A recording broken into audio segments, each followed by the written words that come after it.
Industry के लिए बहुत ही इम्पोर्टेंट टूल है और हम सभी को, हमारे वर्कर्स को, हमारे ऑल टीम मेंबर को इसके बारे में पता होना चाहिए। तो हम लोग इसको डिटेल में समझते हैं कि 5S क्या है और क्या इसके एडवांटेज हैं, कैसे क्यों ज़रूरी है इंडस्ट्री के लिए, उन सब चीज़ों के बारे में हम समझेंगे।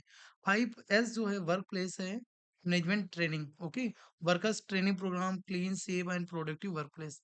हमें प्रोडक्टिव वर्क प्लेस के लिए ये ज़रूरी है, ओके?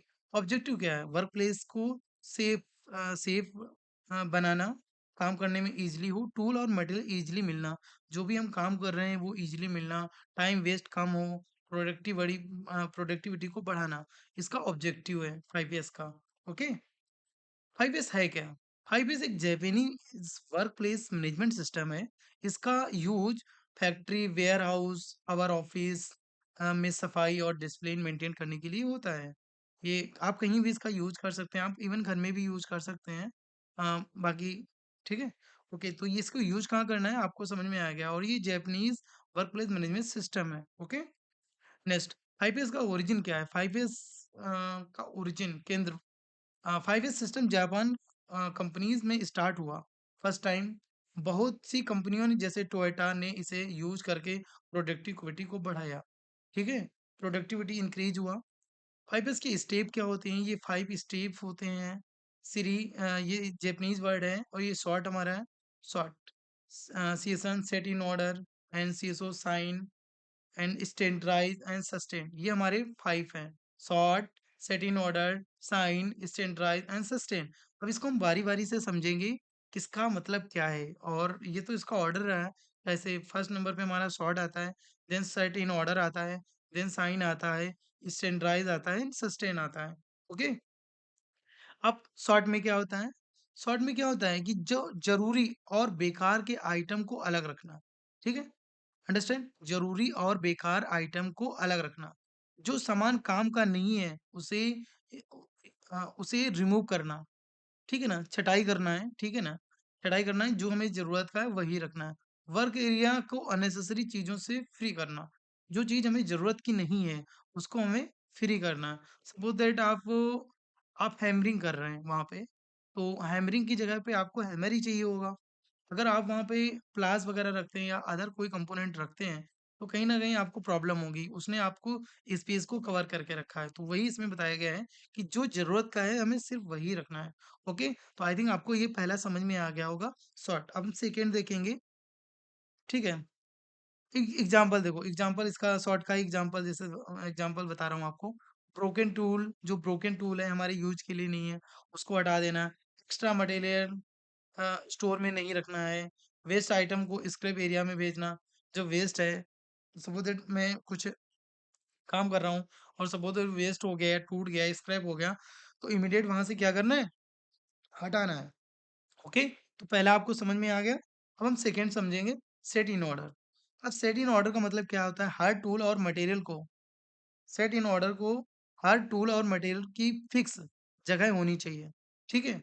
यूज़ के बाद सेम जगह पर रखना। कोई भी चीज़ यूज़ कर रहे हो तो उसका एक स्पेसिफिक जगह होनी चाहिए, वो वहीं रखना है। लेबर और मार्किंग का यूज़ करना। जो जहाँ पे रख रहे हो उसमें एक मार्किंग होना चाहिए। जैसे कि हैमर रखने की जगह कौन-सी है वहाँ पे मार्किंग होना चाहिए कि हाँ, ये हैमर का प्लेस है। ठीक है ना? ये सीज़र का प्लेट है, यहाँ पे सीज़र रखा जाएगा।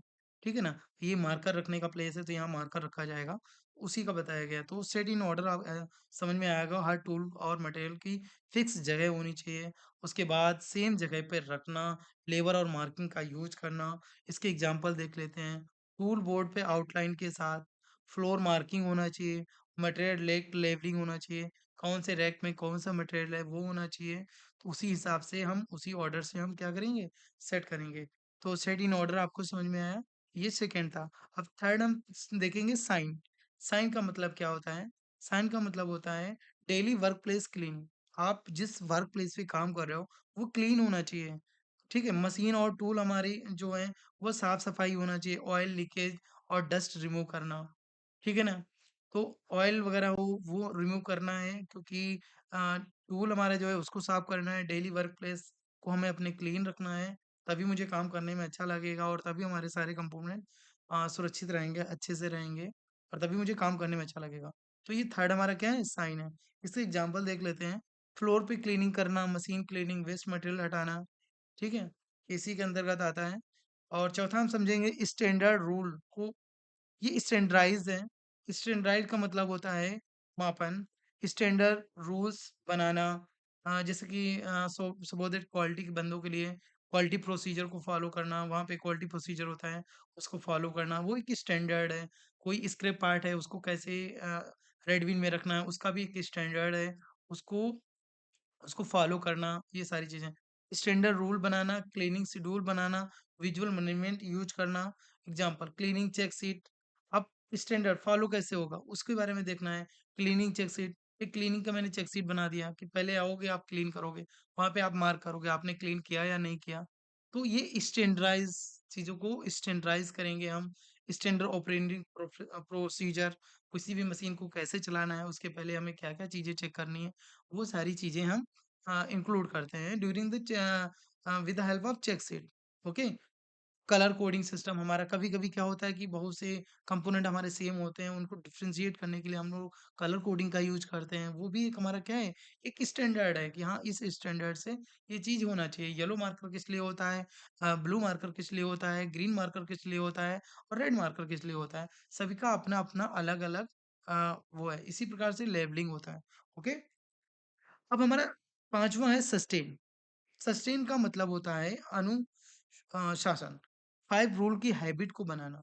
अब हैबिट को, अनुशासन में रहेंगे तभी हैबिट पड़ेगी। डिसिप्लिन मेंटेन करके रखना है, कंपनी की जो डिसिप्लिन है उसे मेंटेन करना है। रेगुलर ऑडिट करना है, हमें चेक करना है जो भी हम सडनली हमें चेक करना है जो भी हमारे प्रोसीजर हैं, उसको हम फॉलो कर रहे हैं या नहीं कर रहे हैं। ठीक है ना? हम डिसिप्लिन में रहें कंपनी के अकॉर्डिंग, कंपनी के जो हमारे रूल एंड रेगुलेशंस हैं, उसको फ़ॉलो करें। जहाँ जिस एरिया में पीपीई किट की हमें ज़रूरत है, वहाँ हम पीपीई किट पहने, जहाँ नहीं ज़रूरत है, वहाँ नहीं पहने। हर एरिया का अपना-अपना अलग-अलग रूल होता है पीपीई किट का। एग्ज़ाम्पल मैं आपको बता रहा हूँ, ठीक है? उस हिसाब से, ठीक है ना? तो ये आपको समझ में आया, इसका एग्ज़ाम्पल देखते हैं।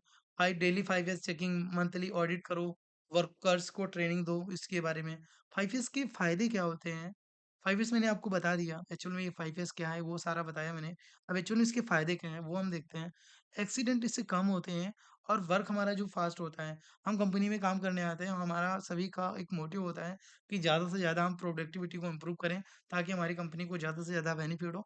हम सबकी रिस्पॉन्सिबिलिटी होती है, ईच एंड एवरी वर्कर की ये रिस्पॉन्सिबिलिटी होती है कि हमारी कंपनी ग्रो कैसे करे, क्योंकि कंपनी से ही मुझे पैसा मिलता है। तो देखो एक्सीडेंट कम होगा, मतलब हम सुरक्षित हो रहे हैं कि कोई एक्सीडेंट नहीं होगा, हम सब सुरक्षित हैं। वर्क फास्ट होता है, जो हम काम कर रहे हैं वो फास्ट होगा, ठीक है? टाइम वेस्ट कम होगा, क्वालिटी इंप्रूव होती है, जो भी हम काम कर रहे हैं उसकी क्वालिटी इंप्रूव होती है। तो ये 5 इयर्स के फ़ायदे हैं। तो ये बहुत ही इम्पोर्टेंट है, हर एक इंडस्ट्री के लिए चाहिए और सभी वर्कर्स को जो भी वर्कर हों, अगर कंपनी में काम करते हैं तो उन्हें इसके बारे में पता होना चाहिए। ओके? अब देखो, फ़ायदे हो गए। अब सेफ्टी इम्प्रूवमेंट, क्लीन वर्कप्लेस से स्लिप, स्ट्रिप और एक्सीडेंट कम होते हैं। अब हमारा वर्क प्लेस क्लीन है, सपोज़ दैट ऑयल वगैरह नहीं पड़ा है, तो हम क्या होगा, स्लिप नहीं होंगे, है ना? कोई एक्सीडेंट नहीं होगा। अगर हम साफ नहीं करेंगे ऑयल को, तो ज़ाहिर-सी बात है हम लोग फिसलेंगे उसपे, क्या चोट लगेगी। सेफ्टी और प्रोडक्टिविटी दोनों इम्प्रूव होती हैं। इसमें क्या होता है, सेफ्टी और प्रोडक्टिविटी दोनों ही इम्प्रूव होता है, क्योंकि ये इसीलिए बनाया ही गया है। वर्क प्लेस की रिस्पॉन्सिबिलिटी क्या है? जो हमारे वर्कर्स हैं, उसकी रिस्पॉन्सिबिलिटी क्या है? अपनी वर्क एरिया को साफ रखना, टूल यूज़ के बाद वापस अपने स्थान पे रखना, सेफ्टी रूल को फ़ॉलो करना, जो हमारा प्रोसीजर है, ठीक है? सुपरवाइज़र की रिस्पॉन्सिबिलिटी क्या है? 5S रूल इम्प्लीमेंट करवाना, सारे वर्कर कर रहे हैं या नहीं कर रहे हैं, उस चीज़ों को हैंडल करना, रेगुलर इंस्पेक्शन करना, चेक शीट हमारी फिल अप हो रही है या नहीं हो रही है। वर्कर्स जिसे 5S के बारे में नहीं पता है, उसे हम 5S के बारे में अच्छे से गाइड करें, ये हमारे सुपरवाइज़र्स की रिस्पॉन्सिबिलिटी है। Daily 5S checklist, floor clean है या नहीं है, टूल सही जगह पर है या नहीं है, वेस्ट रिमूव है या नहीं है, मशीन क्लीन है कि नहीं है। हम चेकलिस्ट भी बना सकते हैं। अब इसका कंक्लूजन हम देखते हैं, इसका कंक्लूजन क्या है? 5S एक सिंपल, एक पावरफुल सिस्टम है। अगर सभी वर्कर 5S को फॉलो करेंगे, तो वर्क प्लेस सेफ और प्रोडक्टिव बन सकता है और जो कि हम सभी का एक गोल होता है, एक मोटिव होता है। हम लोग कंपनी में काम करते हैं प्रोडक्टिविटी को इम्प्रूव करने के लिए और सेफ्टी के लिए, ताकि हमारे वर्कर्स को कोई कोई भी प्रॉब्लम्स ना हो, कोई एक्सीडेंट ना हो, हमारा सभी का ये मोटिव रहता है। तो आई थिंक आपको ये चीज़ें समझ में आई होंगी। अ, आपको सभी को आना चाहिए और थैंक यू। अ, आप ऐसे ही इन्फॉर्मेटिव वीडियोज़ के लिए मेरे चैनल को सब्सक्राइब करें। Thank you to all.